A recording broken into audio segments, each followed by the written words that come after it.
The song features two main patterns. In the verse, we'll start on an E minor, that's E, G, B. Then we'll switch to a D major chord with an E still in the root. D, F sharp, A for the D chord. Here's our E in the root. Give us a D chord again with the D in the root. And then return to that E minor chord in the right hand with the D still in the root.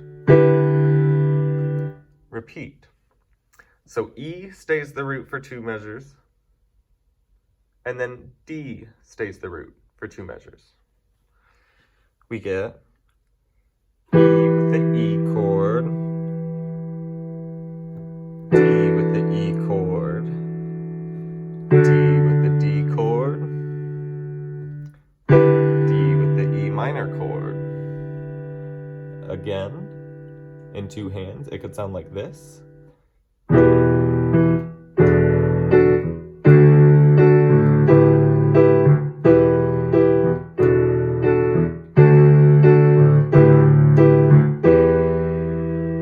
After 3 rounds of that, follow it with a C chord.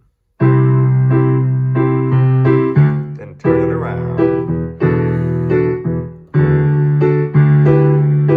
Second time. Third time. Then a C chord. The chorus features 4 chords, starting on a G major, G, B, and D, taking it to a D major, D, F sharp, and A, followed by an A minor, A, C, and E, finishing with an E minor, E, G, and B.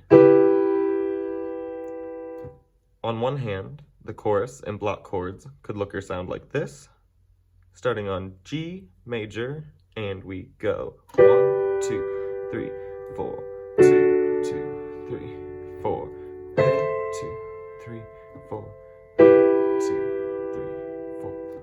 In 2 hands, it could look or sound like this, starting on G major, 1, 2, 1, 2.